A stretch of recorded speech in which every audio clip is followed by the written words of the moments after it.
हम पढ़ रहे थे पी ब्लॉक एलिमेंट, और पी ब्लॉक एलिमेंट में भी हम पढ़ रहे थे वर्ग 15 के तत्व। तो आज हम वर्ग 15 के तत्व में ऑक्सीकरण अवस्था पढ़ेंगे। ऑक्सीकरण अवस्था आप थोड़ा समझ लीजिए कि नाइट्रोजन का, जैसे हमने ये वर्ग 15 के तत्व हैं, nitrogen, phosphorus, arsenic, antimony, bismuth. तो हमने नाइट्रोजन को ले लिया। नाइट्रोजन का परमाणु क्रमांक कितना होता है? 7। तो इलेक्ट्रॉनिक विन्यास क्या बनेगा? 1s2 2s2 2p3। पहली कक्षा में 2 इलेक्ट्रॉन है, दूसरी में 2 और 3 5। दूसरी कक्षा में कितने इलेक्ट्रॉन है? 5 इलेक्ट्रॉन है। यदि इस नाइट्रोजन को अपना अष्टक पूरा करना है, देखो नाइट्रोजन का इलेक्ट्रॉनिक विन्यास 2,5, पहले कक्षा में 2 इलेक्ट्रॉन और दूसरी कक्षा में 5 इलेक्ट्रॉन। यदि नाइट्रोजन को अपना अष्टक पूरा करना है तो वो क्या करे? 3 इलेक्ट्रॉन ले ले कहीं से, 3 इलेक्ट्रॉनों को क्या कर ले 3 इलेक्ट्रॉन ले ले, या फिर वो क्या करे? 5 इलेक्ट्रॉनों का त्याग कर दे, 5 इलेक्ट्रॉन दे दे। तो 5 इलेक्ट्रॉन दे देगा तो पहले कक्षा में को 2 इलेक्ट्रॉन ही रह सकते हैं, वही मैक्सिमम होता है, तब भी उसका अष्टक पूर्ण माना जाएगा। तो ये नाइट्रोजन या तो 3 इलेक्ट्रॉन ले ले, तो यहाँ पर कितने हो जाएंगे? 8। तो अष्टक इसका क्या हो जाएगा? पूरा। या वो इन 5 इलेक्ट्रॉनों का क्या कर दे? त्याग कर दे। तो पहली कक्षा में 2 इलेक्ट्रॉन भी हम अष्टक पूर्ण मानते हैं। 3 इलेक्ट्रॉन या तो ले ले या 5 इलेक्ट्रॉन क्या करे? दे। तो जैसे ही वो इलेक्ट्रॉनों को लेगा या देगा, तो नाइट्रोजन पर या किसी भी तत्व पर इलेक्ट्रॉन देने और लेने से क्या आ जाता है? आवेश आ जाता है। इलेक्ट्रॉन देने या लेने से आवेश उत्पन्न होता है, और इसी आवेश को हम कहते हैं OS, मतलब ऑक्सीकरण अवस्था। तो नाइट्रोजन 3 इलेक्ट्रॉन ले सकता है। क्या कर सकता है? ले सकता है। तो इस समय ऑक्सीकरण अवस्था लेने वाला इलेक्ट्रॉन होगा तो माइनस में, और जब 5 इलेक्ट्रॉन दे सकता है तो +5। फिर से सुन लीजिए, नाइट्रोजन का इलेक्ट्रॉनिक विन्यास 2,5 है, मतलब आखिरी कक्षा में 5 इलेक्ट्रॉन है। तो यदि नाइट्रोजन को अपना अष्टक पूरा करना है तो वो 3 इलेक्ट्रॉन ले सकता है, और 3 इलेक्ट्रॉन लेगा तो कितने हो जाएंगे? 8, मतलब अष्टक हो जाएगा पूर्ण। और जब 3 इलेक्ट्रॉन लेगा तो उस पर क्या उत्पन्न हो जाएगा? आवेश उत्पन्न हो जाएगा। इसी आवेश को हम ऑक्सीकरण अवस्था OS के नाम से जानते हैं। तो जब लेगा तो उस पर क्या आएगा? Minus charge. तो कितने इलेक्ट्रॉन लिए? 3। तो उसकी OS उस समय कितनी होगी? -3। और या वो क्या करे? इन 5 इलेक्ट्रॉनों का क्या कर दे? त्याग। तो पहले कक्षा में क्या बचे? 2 इलेक्ट्रॉन, वो उसको अष्टक पूर्ण में मानते हैं, तो 5 इलेक्ट्रॉन क्या कर दे। जब वो 5 इलेक्ट्रॉन का त्याग करेगा, जैसे आप जानते हैं कोई तत्व है, यदि वो 1 इलेक्ट्रॉन ले तो उस पर M- बन जाएगा, और यदि वो इलेक्ट्रॉनों का क्या कर दे? त्याग कर दे, इलेक्ट्रॉन बाहर निकल गया तो क्या बनता है? M+। तो जब हम इलेक्ट्रॉनों को लेते हैं तो ऋण आवेश आता है, जब इलेक्ट्रॉनों का त्याग करते हैं तो धन आवेश। तो यहाँ पर 3 इलेक्ट्रॉन लिए तो ऑक्सीकरण अवस्था किस में जाएगी? -3 में, क्योंकि उस पर -3 चार्ज आ जाएगा। क्योंकि यहाँ 1 इलेक्ट्रॉन लिया तो 1 आवेश आएगा। हम 3 इलेक्ट्रॉन ले तो यहाँ पर कितने आवेश आ जाएंगे? 3 इलेक्ट्रॉन।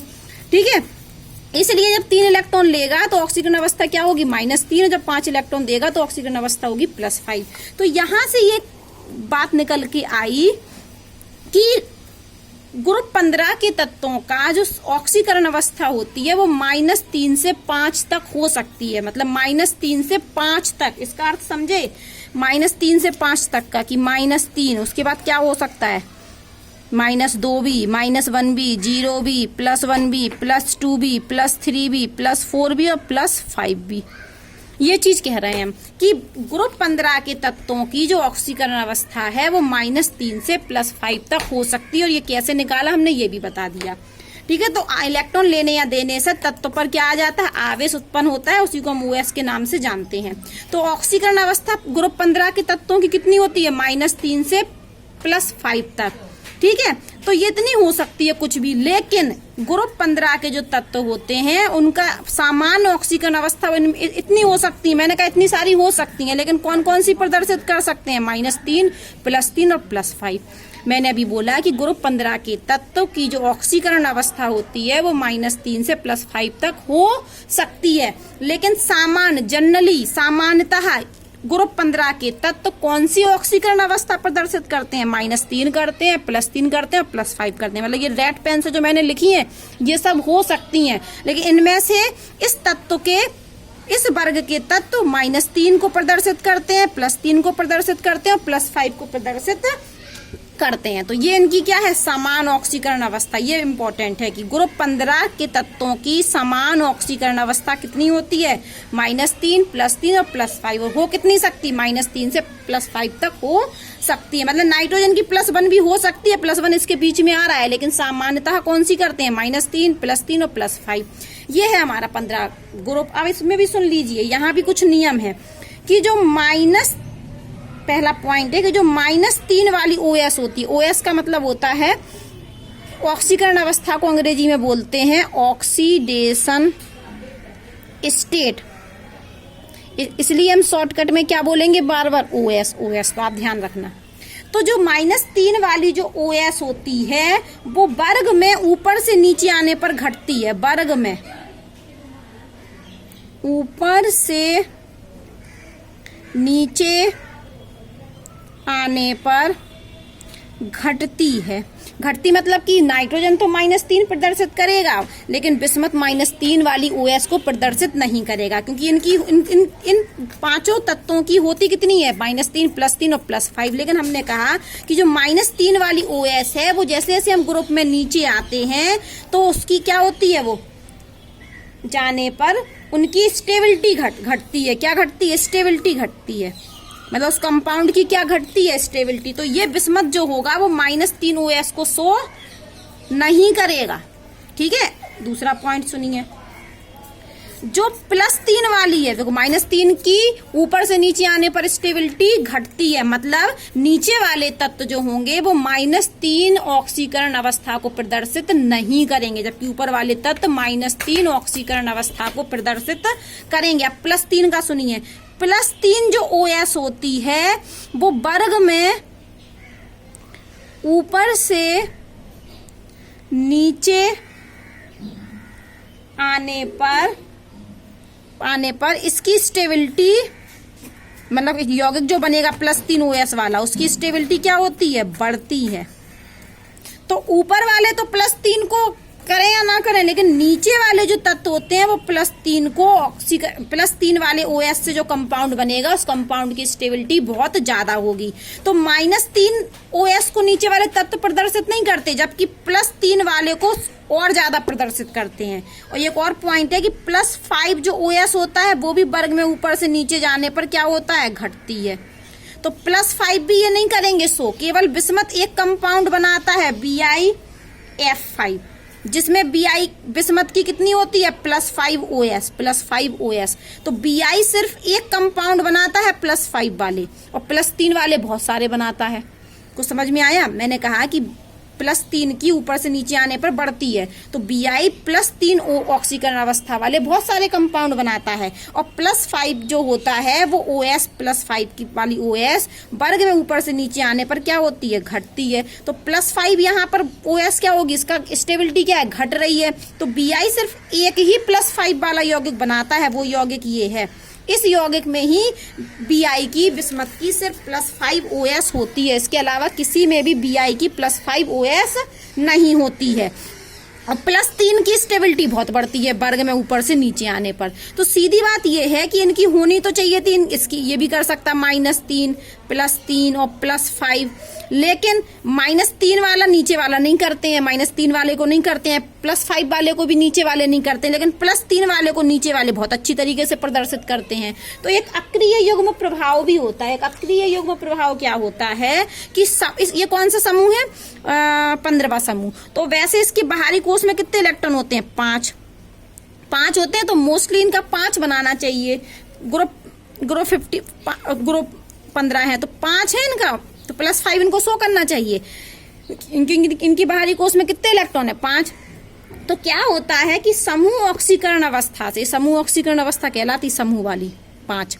तो समूह ऑक्सीकरण अवस्था से, ये लिख लीजिए यहाँ पर, ये साफ साफ लिखा है, समूह ऑक्सीकरण अवस्था से 2 इकाई कम ऑक्सीकरण अवस्था की प्राप्ति को अक्रिय युग्म प्रभाव कहा जाता है। तो इसकी समूह ऑक्सीकरण अवस्था कितनी है 5 और 2 इकाई कम, 5 में से 2 हटाया तो 3, तो 3 वाले अक्रिय युग्म प्रभाव की वजह से, तो नीचे क्या होते हैं अक्रिय युग्म प्रभाव की वजह से, अक्रिय युग्म प्रभाव की वजह से नीचे वाले तत्व होते हैं जो +3 को OS को प्रदर्शित करते हैं, जबकि ऊपर वाले +5 को करते हैं। तो 5 में से 2 इकाई कम मतलब +3, और इस प्रभाव को हम अक्रिय युग्म प्रभाव के नाम से जानते हैं। कक्षा 11 में पढ़ा था आपने ये अक्रिय युग्म प्रभाव। तो क्या है अक्रिय युग्म प्रभाव? कि समूह ऑक्सीकरण अवस्था से, कौन सी ऑक्सीकरण अवस्था से? समूह ऑक्सीकरण अवस्था से 2 इकाई कम ऑक्सीकरण अवस्था प्रदर्शित करने लगते हैं नीचे वाले तत्व। इस प्रभाव को हम ऑक्सीकरण अवस्था अक्रिय युग्म प्रभाव के नाम से जानते हैं। तो अभी तक मैंने आपको बताया कि जो ग्रुप 15 के तत्व होते हैं, किसकी बात हो रही थी? ग्रुप 15 के तत्व।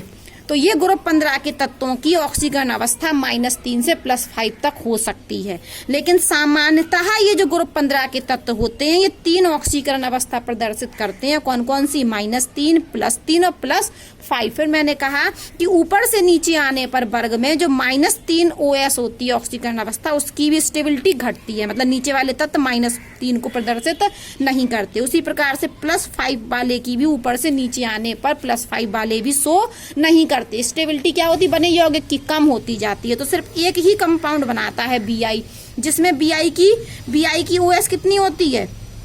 जिसमें Bi की OS कितनी होती है? +5। सिर्फ एक ही कंपाउंड बनाता है, ज्यादा नहीं बनाता है। और +3 जो ऑक्सीकरण अवस्था होती है वो ग्रुप में ऊपर से नीचे आने पर बढ़ती है। तो Bi +3 वाले को बहुत बनाता है।